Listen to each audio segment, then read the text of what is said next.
skills will increase the productivity of the nation, increase the GDP of the nation. Therefore, do not see it with an eye that we are doing, somebody is giving a program, I am broadcasting it, I want money. The tendency with our community radio station is they are greedy, they are not satisfied. Of course, we don't get enough money for them to run it, everybody is suffering. But that does not mean that we should ask money from everybody. We should be part of the national process, and then money will automatically come.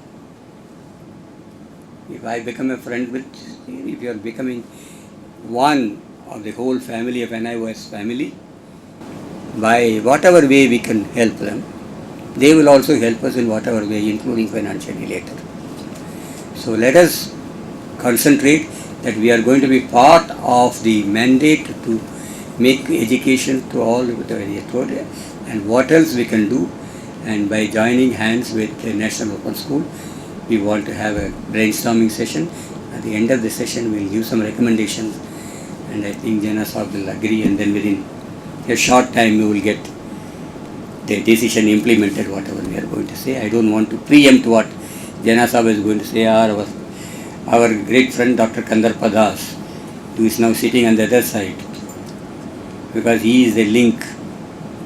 He also belongs to Open and Distance Learning, and he is also running a community campus radio station in Guwahati, and he is also a northeast unreachable area.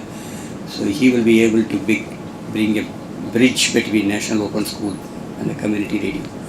With that, I thank everybody an opportunity, and let this workshop give a new direction in content making, relevant content making for the communities in which we are serving with the cooperation of NIOS. Thank you very much.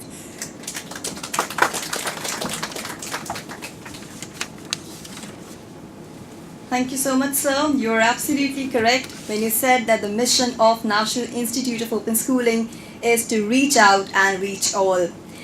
I now request Dr. S.S. Jena, Honorable Chairman, National Institute of Open Schooling, to deliver the keynote address. Please, sir. Esteemed dignitaries on diet, Dr. Sridhar, Sri Indrajit Griwal, Mr. Khaware, and Professor Kandarpa Das,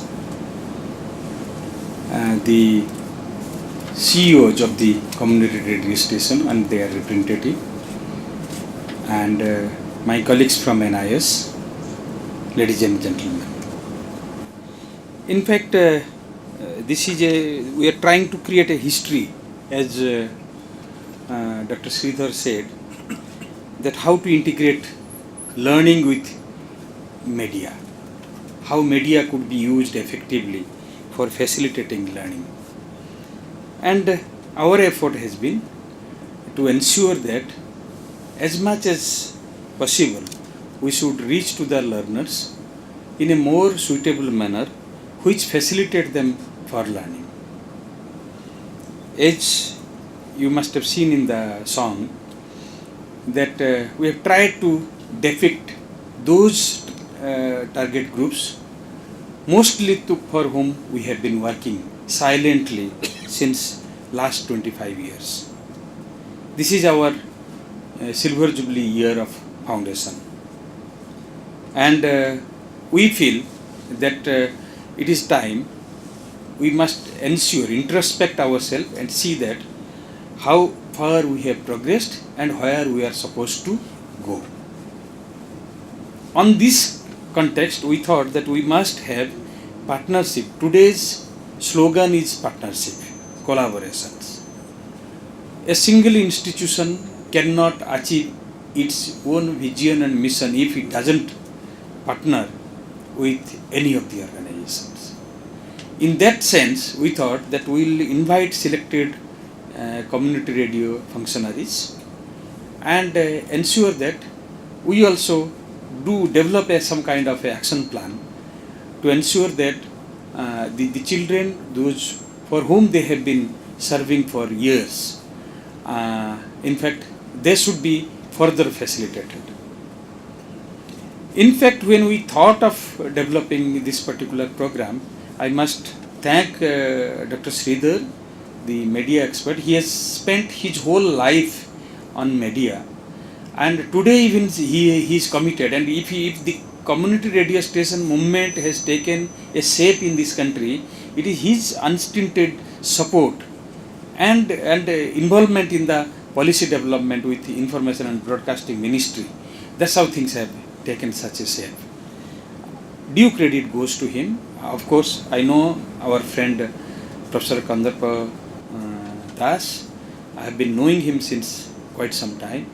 We share the same platform of open distance learning, and I know that the efforts he has been making to ensure that the open distance learning system should be garlanded with the media inputs. That's how the whole initiative, and he has started a community radio station. Soon NIS is also going to have its own community radio station as well. We have already applied to the ministry, and we have been given the permission, and only it is at the stage of alerting the frequency. There was some technical problem in the NCR region, and that's how the whole thing has been pending. And I'm sure if everything goes well, within a month or two, we are going to get our community radio station established in NIS itself. Now, when we are moving in that direction, we thought that we should look at the community radio stations, what have they have been functioning, how much they can support, how much we can also come closer to them. In that context, this particular brainstorming, I will not say it as a conference, I will say it as a brainstorming session we should have, discuss more in-depthly, and our friends, those who are media experts, in fact Dr. Deol is here from Indira Gandhi National Open University, and friends from Mr. Ansari is also from the internet radio movement. So let us put our efforts together to ensure that how conveniently we can reach to our learners. But prior to that, I thought of flagging 2 or 3 issues. Most importantly, you know that there are 3 important development has taken place in recent past as far as school education is concerned. 1, passing of the Right to Education Act. Now it has become a right for every child from 6 to 14 age group to have a qualitative education, which has to be decided by the respective states. This is number 1. Number 2, we have also, the government of India has launched in partnership with the states Rashtriya Madhyamik Shiksha Abhijan, popularly known as RMSA. And that Rashtriya Madhyamik Shiksha Abhijan is a movement towards universalization of secondary education. This is second initiative which has been going on. And third one is the most importantly Sakshar Bharat program, where we have to make a literate India. Though we have a still significant number of people are still illiterate, but efforts are being made that to reach at least 70 million illiterate people, of which 60 million should be women. And this is the program which Government of India has already launched, and in 2009 itself significant progress has been made. All these 3 programs, whatever I depicted, has a bearing on the school education, and NIS cannot simply shy away with its initiative to facilitate or to support all the programs that the Government of India has launched. In fact, though our target group is children, those who have missed their first chance education, but also same time it has never remained as a last chance education. Now we have been moving towards people, many of the people are taking NIS route as a first chance education as well. Children, those who just cannot go to the formal education system. For example, I can tell you 10 million children in this country, they are disabled. though we have been theoretically talking about inclusive education, but if a child can go to the school, then only he can learn or she can learn. If a child is not able to go to the school, how his or her education will be facilitated? There is a huge number of people in this category. There are other side, if you see, there are children, those who are talented children. They find that school education, whatever is being given, may not suit to. Suppose if I am very good at photography, I am very good at painting. I want to have my career that in photography or painting, but the present curriculum of the school doesn't suit to my need.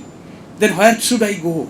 So many of the children, what they have been doing to complete their formal education system, they have been opting open school while they are pursuing their special talents. This is also another side which is happening as well. Now, in this particular circumstance, how the open schooling system should function? Let me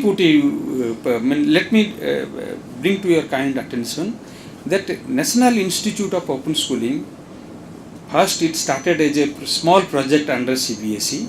It is one of the 3 boards of the central government. Central government has 3 boards. CBSE, all of you must be familiar with. Then ICSE, and third board is the NIS, National Institute of Open Schooling. The certification given by the NIS is equivalent to any other boards, whether it is central government or by the state government. Details about this institute, my colleague in the next session, Dr. Bhardwaj will give you some brief. Maybe some of you may not be knowing about this thing, how this institution function, how the instruction takes place. All these things will be given to you as well. But same time, I feel proud to tell you that we are the largest open schooling system in the world, with its enrollment capacity of around 22 lakhs at the moment. And also, we are the leader for the open schooling movement in the Commonwealth countries as well.